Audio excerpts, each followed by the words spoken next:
भगवान शिव सांगतात की तुम्ही तुमच्या दुःखाचा अंत तुम्ही कसा करू शकता, जीवनातील दुःख कसे संपवायचे।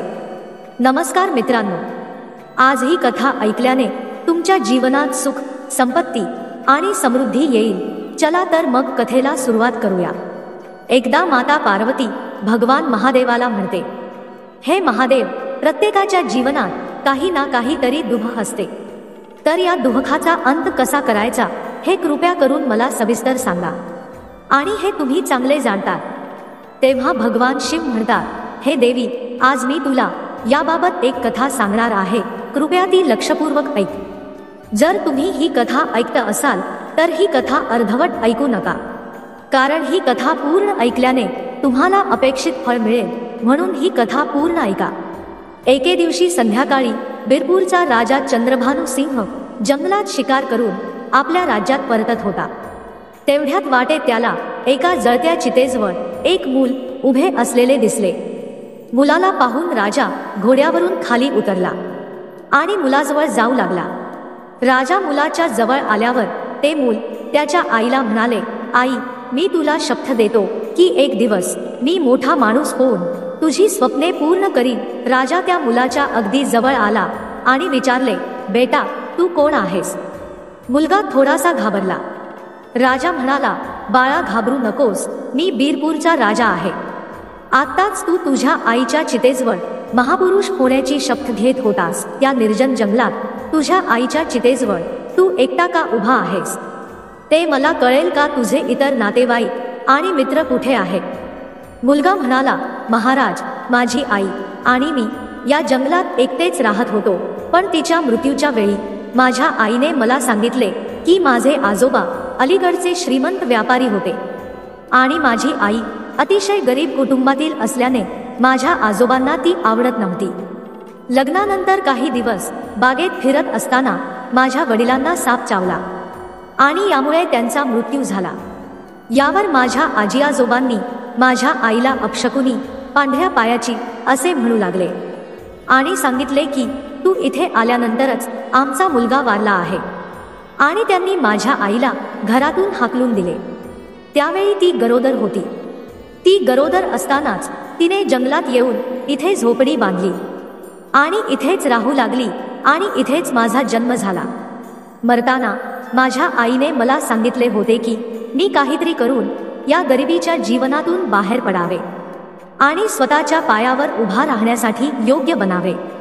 आणि महाराज, मला असे सांगून माझ्या आईने या जगाचा शेवटचा निरोप घेतला। माझी आई जिवंत असताना मी तिला एक मोठा माणूस होण्याचे वचन देऊ शकलो नाही, म्हणूनच तिच्या अंत्यसंस्काराच्या चितेजवळ उभे राहून मी माझ्या आईच्या आत्म्याला वचन देत होतो की मी महान माणूस नक्की बनणार आहे। महाराज म्हणाले, बेटा, तू जे काही सांगितले ते खूप दुःखदायक आहे, पण या जंगलात राहून तू मोठा माणूस कसा होणार? मला सांग, तुला आमच्याबरोबर आमच्या राज्यात यायला आवडेल का? आम्ही तुला शिक्षित करून आम्ही तुला महान माणूस बनण्यासाठी मदत करू शकतो, आम्ही तुम्हाला हे वचन देतो।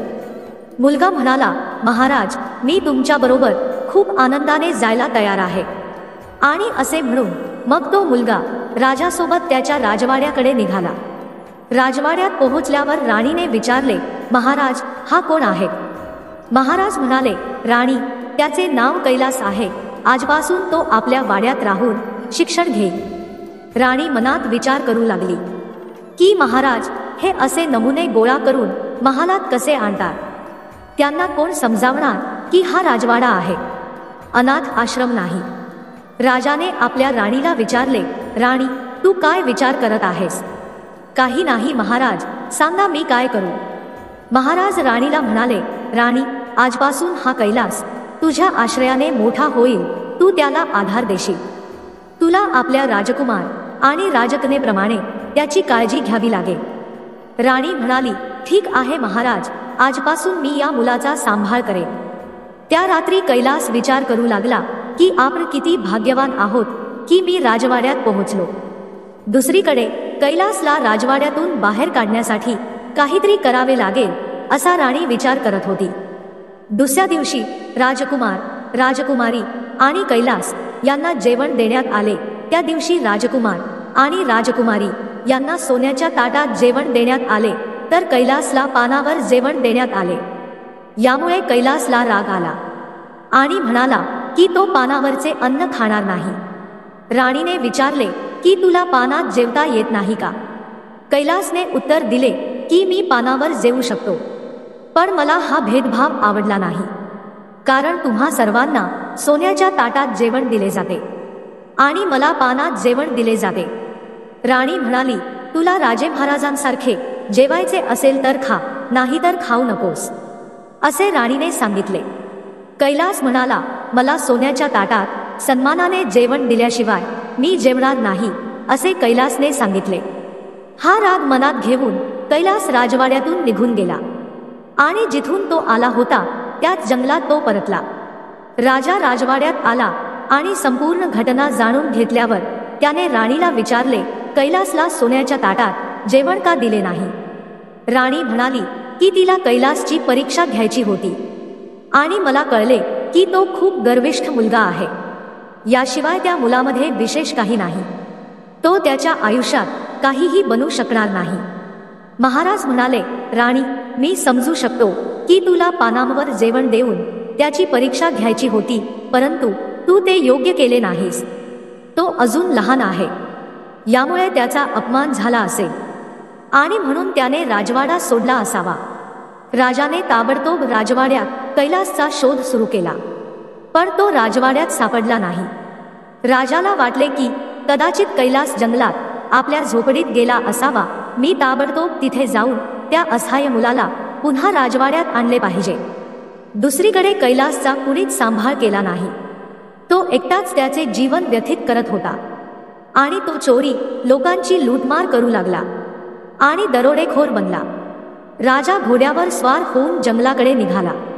येथे इकडे कैलास जेव्हा जंगलात परतला तेव्हा गंगा नदीच्या तीरावर चित्रिकूट नावाचे मोठे जंगल होते, ज्याला दुसरे अंत नव्हते। तेथे ब्रह्मऋषी नावाचे ऋषी राहत होते। ते अतिशय दयाळू होते।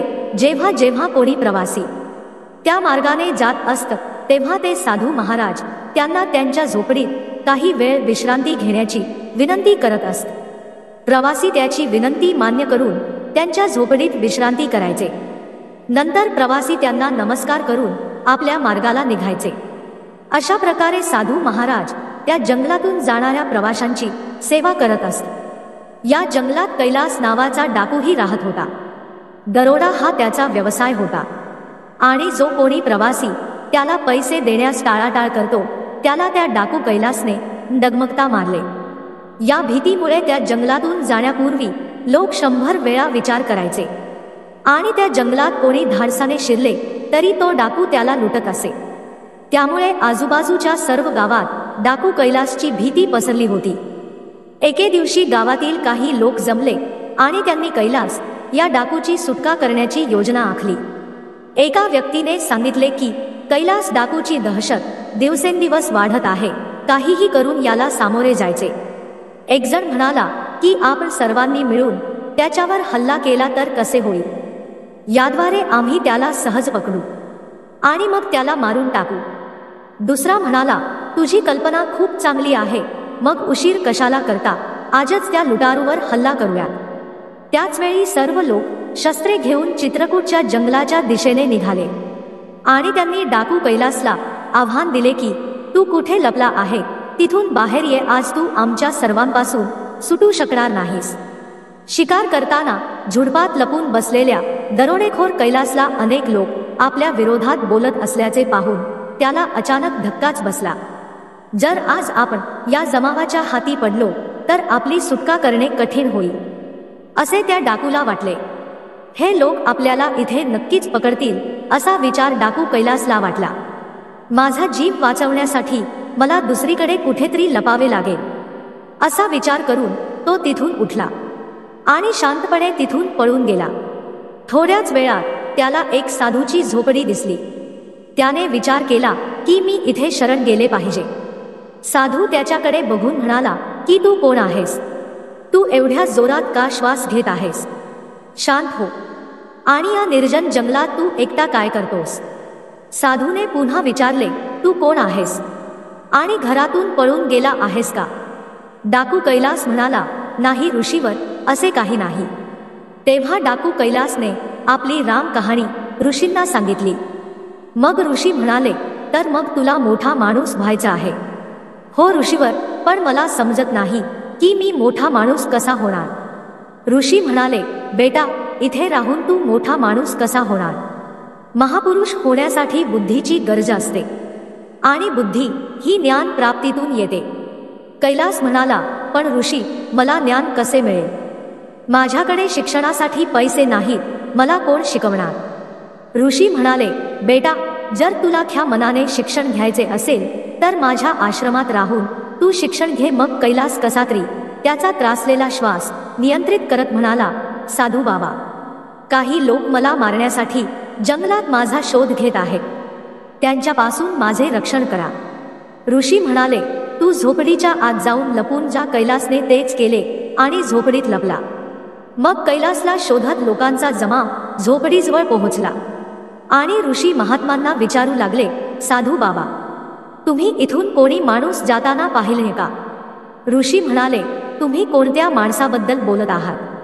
लोक म्हणाले की आम्ही कैलास या डाकूबद्दल बोलत आहोत, ज्याने निरपराध आणि लोकांची फसवणूक करून त्यांच्यावर खूप अत्याचार केले आहेत. तो आपली तिजोरी भरतो आणि संधी मिळेल तेव्हा लोकांना मारतो. म्हणून आज आम्ही सगळे त्याला मारायला आलो आहोत. साधू बाबा म्हणाले, तुम्ही कैलासला मारणार आहात का. पण त्याचा तर गंगा नदीत बुडून मृत्यू झाला आहे. लोक म्हणाले, साधू बाबा, हे काय म्हणताय. खरंच कैलास डाकू मेला आहे का. साधू म्हणाला, हो, माझ्या म्हणण्यावर विश्वास ठेवा आणि आपल्या घरी परत जा. झोपडीच्या आत लपलेल्या खिडकीतून कैलास हे सर्व पाहत होता आणि तो विचार करत होता की आज या साधू बाबांमुळे आपला जीव वाचला.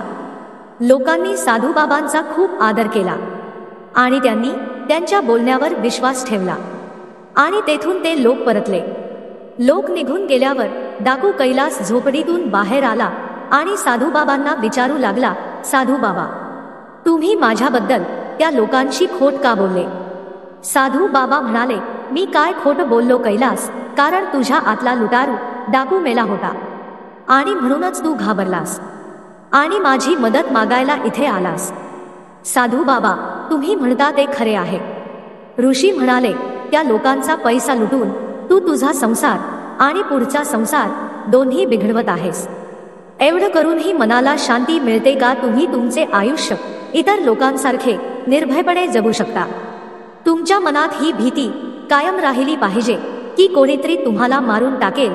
हे खरे आहे का. कैलास म्हणाला, होय साधू बाबा, तुम्ही खरे बोलत आहात. साधू महाराज, तुमच्या बोलण्याने माझे डोळे उघडले. मलाही इतरांसारखे निर्भयपणे जगायचे आहे.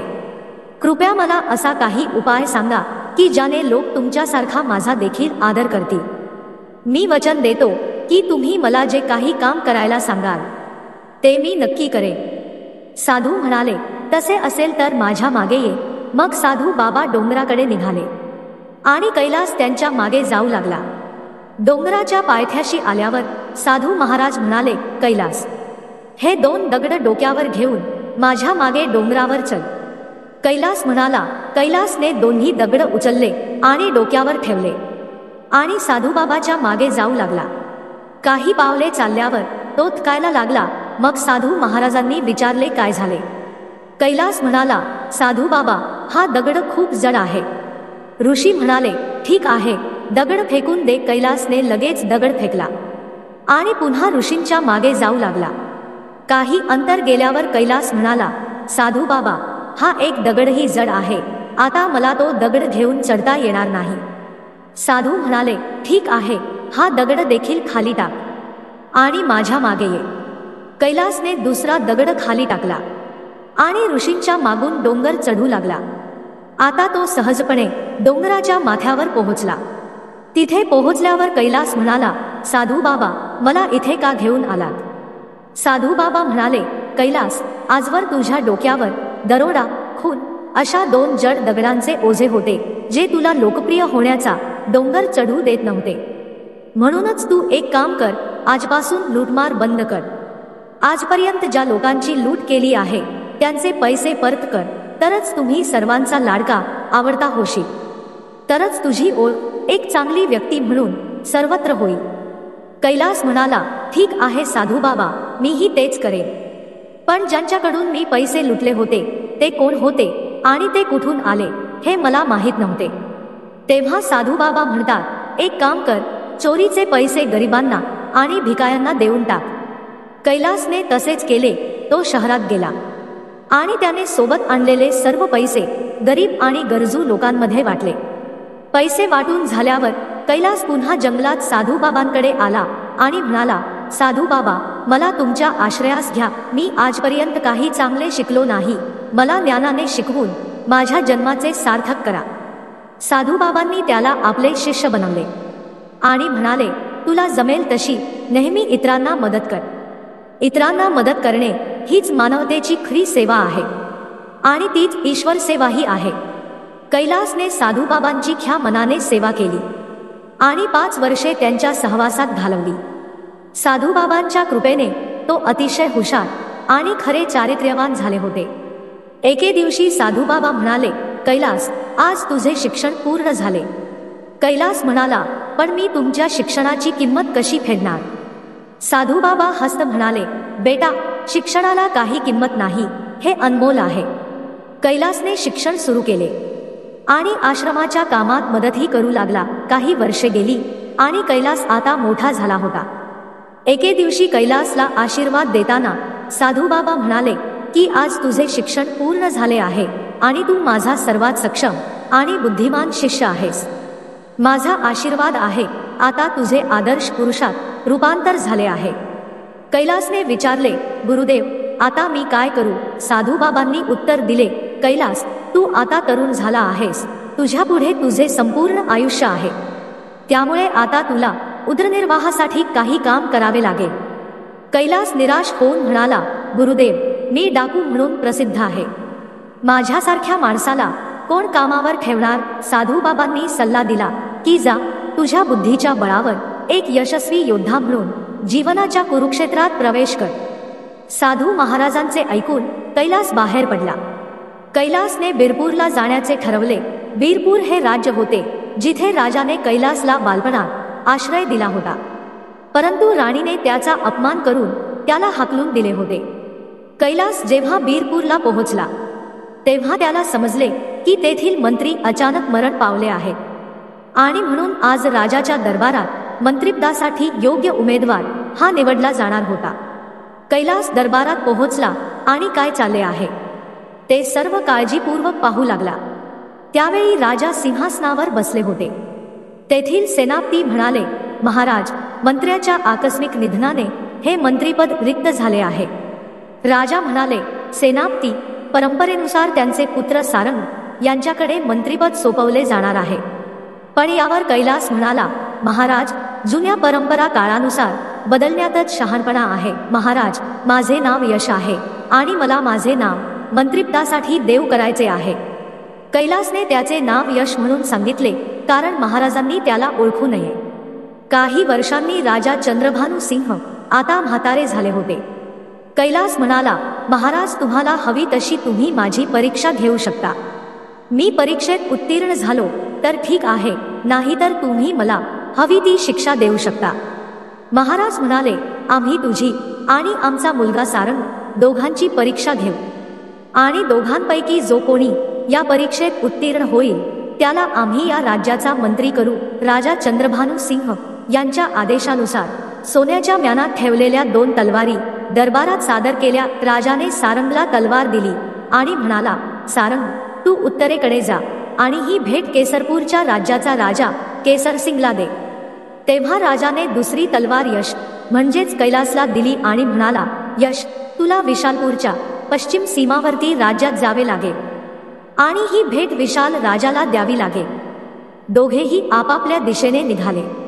सारंग जेव्हा केसरपूर राज्याच्या दरबारात पोहोचला तेव्हा तो राजाला म्हणाला, राजा, मी बीरपूरचा राजा चंद्रभानू सिंह यांनी पाठवलेला राजदूत आहे.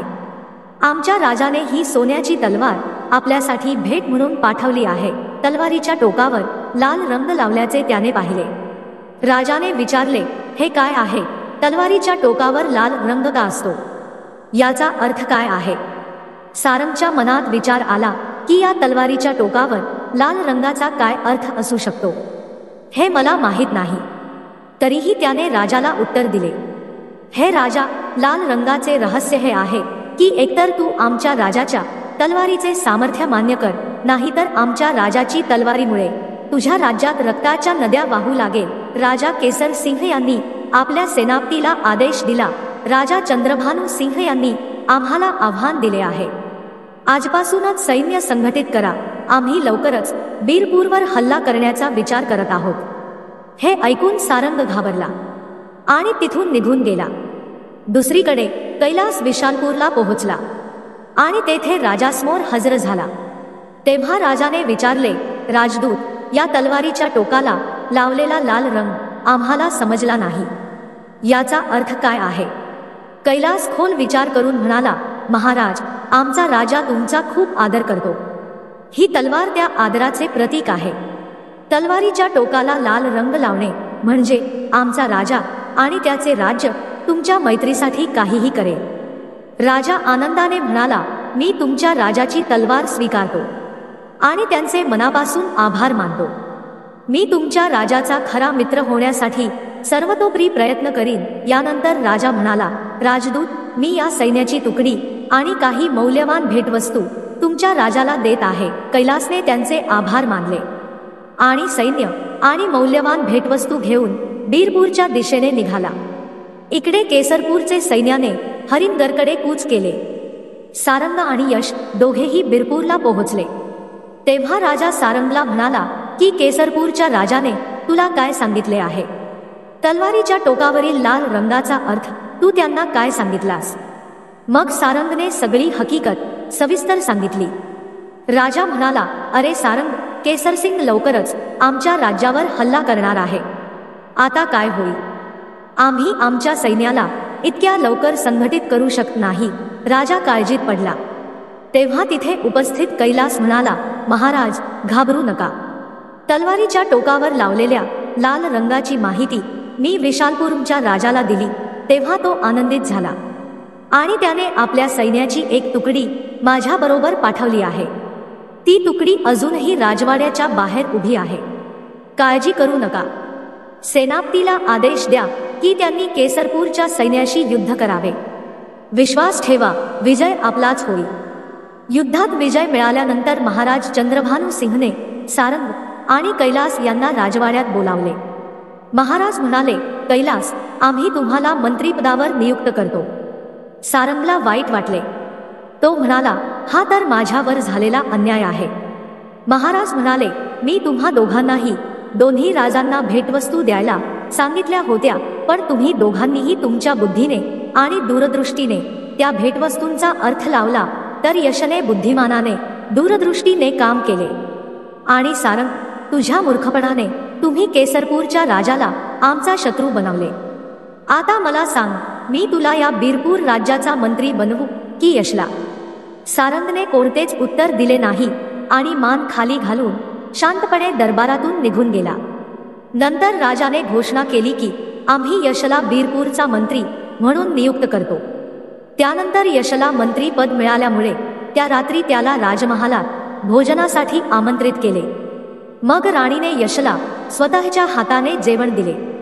मंत्री असलेला यश म्हणाला, माफ करा महाराज, मी या चांदीच्या ताटात जेवता सोन्याच्या ताटात जेवण घेणे पसंत करेन. महाराज म्हणाले, ठीक आहे, आम्ही त्याचीही व्यवस्था करू. महाराजांच्या आदेशानुसार कैलासला सोन्याच्या ताटात जेवण वाढण्यात आले. तेव्हा कैलास म्हणाला, बघा महाराणीजी, तो दिवस आज आला आहे ज्या दिवशी या गोष्टीसाठी तुम्ही मला मनाई केली होती. राणीने विचारले, तुम्ही काय म्हणताय मंत्रीजी? मंत्री म्हणाले, महाराणीजी, आठवण करा, 15 वर्षांपूर्वी तुम्ही कैलास नावाच्या मुलाला पानावर जेवण दिले होते. राणी म्हणाली, अरे हो, मला आठवले.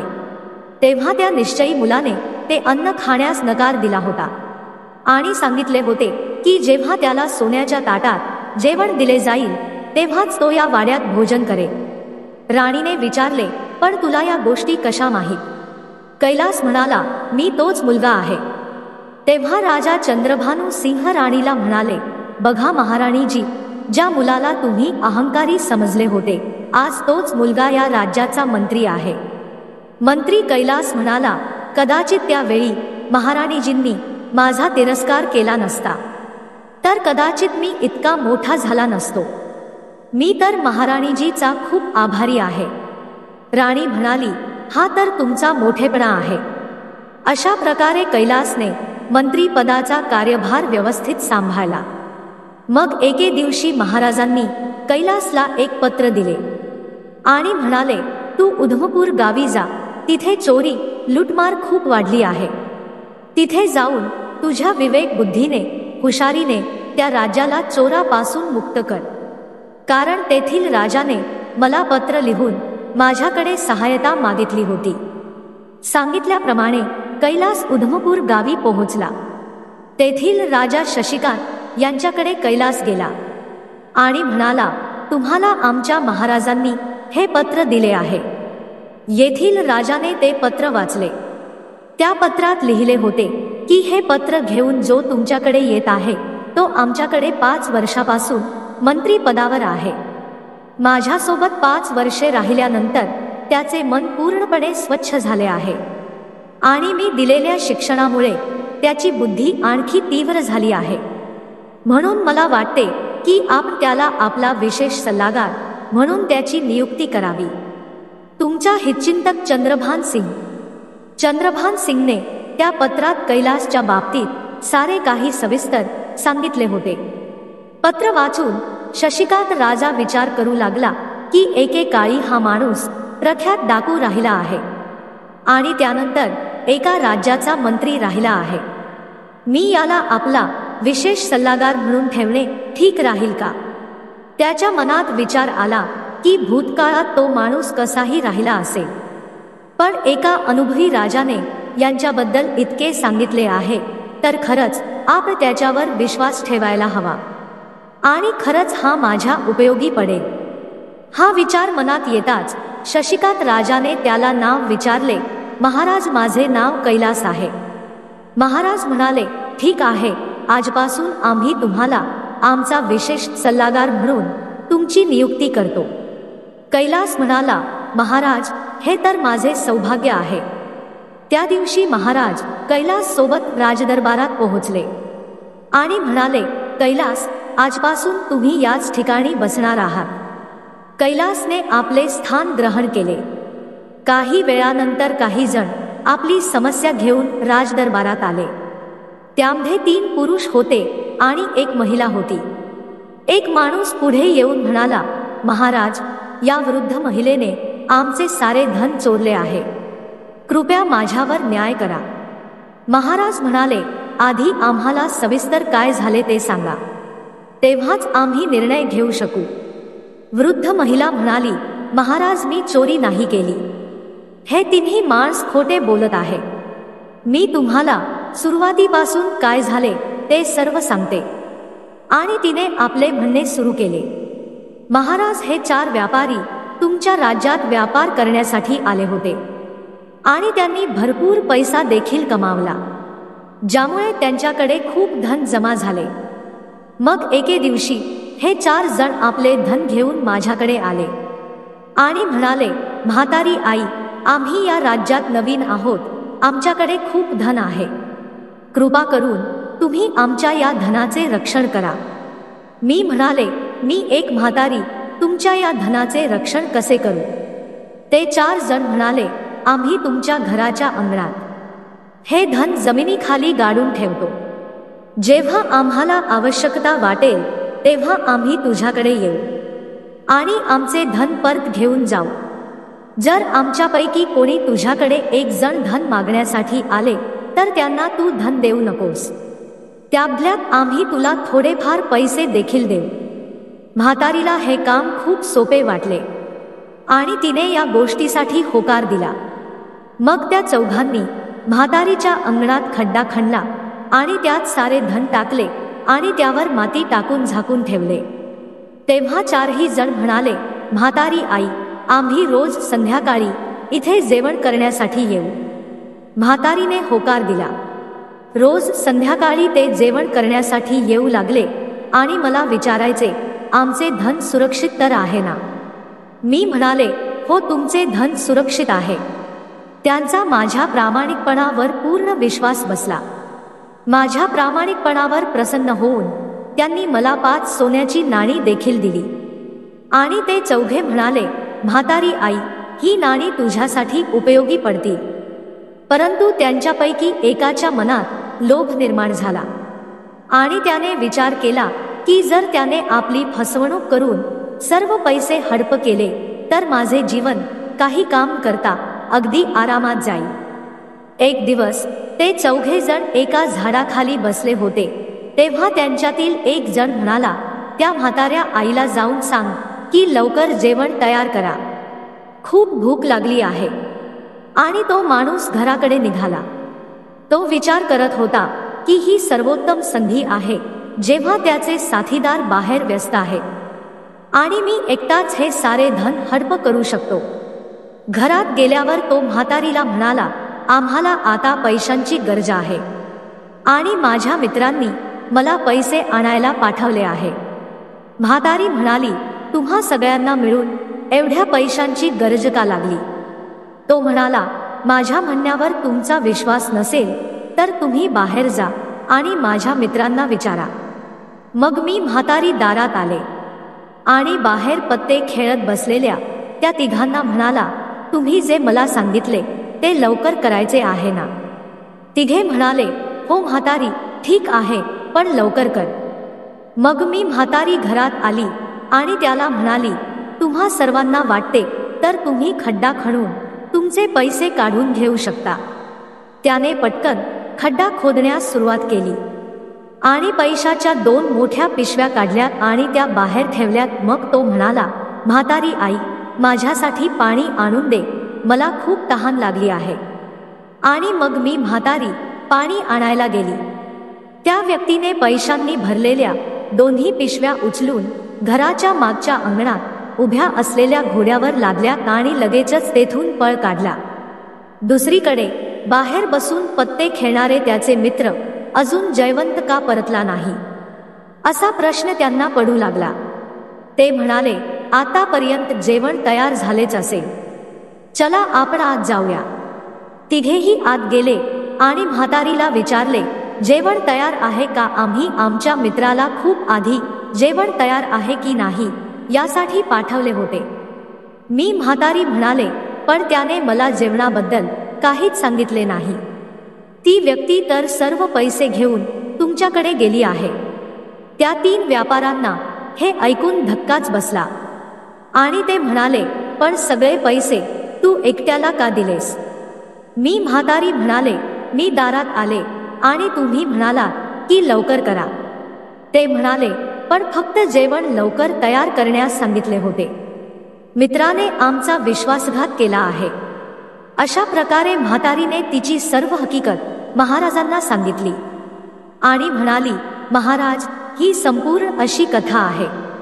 आता मला सांगा की या सर्व घटनेत माझा काय दोष आहे? तेव्हा तिघे व्यापारी म्हणतात, ती म्हातारी खोट बोलत आहे.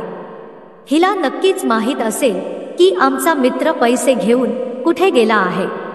महाराज, आम्हा सर्वांवर दया करा आणि आमचे सर्व पैसे त्यांच्याकडून परत मिळवा. राजा विचार करू लागला, अरे, ही तर फार विचित्र लढाई आहे. मी या लोकांची विल्हेवाट कशी लावू? मी कैलासला हा वाद मिटवायला का सांगत नाही? अशा प्रकारे कैलासच्या विवेकाची देखील परीक्षा होईल. असा विचार करून महाराज कैलासला म्हणाले, कैलास, तू या लोकांचे वाद मिटवू शकतोस का? कैलास म्हणाला, अर्थात महाराज, तुम्ही परवानगी द्यावी. कैलास म्हातारीला म्हणाला, हे 4 व्यापारी जेव्हा तुमच्याकडे धन ठेवायला आले होते तेव्हा त्यांनी तुम्हाला काय म्हटले होते? म्हातारी म्हणाली की हे सगळे पैसे आम्ही तुमच्या अंगणात पुरवून ठेवू. ते पैसे आम्ही चौघे एकत्र आल्यावरच द्या. कोणी एकाने मागितले तर देऊ नका. कैलास त्या तिघांना म्हणाला. म्हातारी आई म्हणाली, ते खरे आहे का? तुम्हाला यावर काही सांगायचे आहे का? तिघे म्हणाले, नाही, आम्हाला सांगण्यासारखे काही नाही.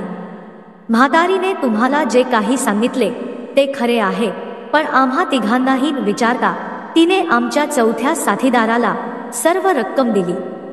ही आमची तक्रार आहे.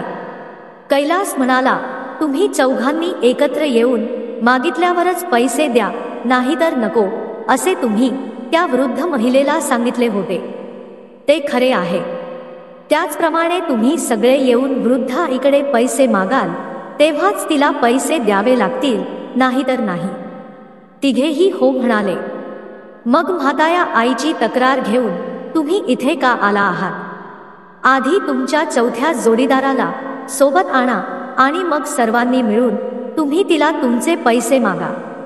आणि त्यावेळी वृद्ध आईने पैसे परत केले नाही तर ती दोषी मानली जाईल.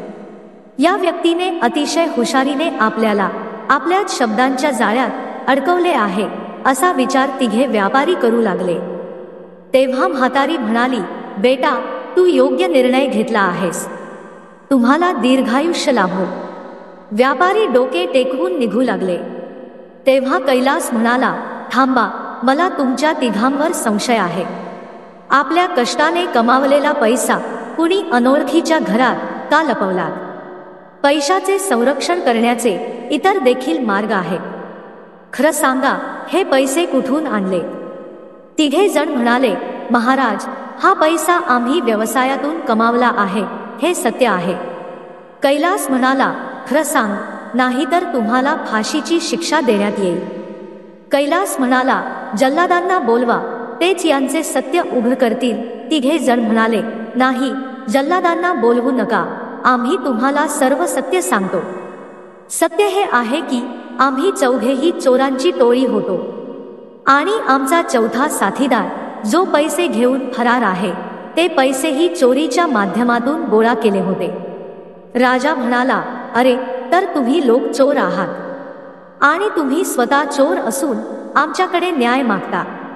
राजाने ताबडतोब हुकूम दिला की या तिघांना तुरुंगात टाकावे आणि त्या वृद्ध स्त्रीला पूर्ण सन्मानाने राजवाड्यातून पाठवले जावे. राजा कैलासला म्हणाले, कैलास, तू तुझ्या परीक्षेत उत्तीर्ण झाला आहेस. तुम्हाला आमचे विशेष सल्लागार बनवून आम्ही योग्य केले आहे. या निर्णयाचा आम्हाला सदैव अभिमान वाटेल. त्या दिवसापासून राजा शशिकांत सिंह आपली सर्व कामे कैलासचा सल्ला घेऊनच करायचे. जो कैलास जो कधी काळी गैत होता त्याला आता जगातील सर्वात बुद्धिमान व्यक्ती म्हटले जाऊ लागले. असे म्हणत भगवान शिव आपली कथा संपवतात. हा व्हिडिओ प्ले करताना काही चूक झाली असेल तर मी माफी मागते.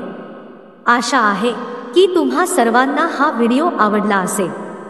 जर तुम्ही खरे शिवभक्त आणि स्वामी भक्त असाल तर चॅनलला सबस्क्राईब करा आणि व्हिडिओला लाईक करा. श्री स्वामी समर्थ.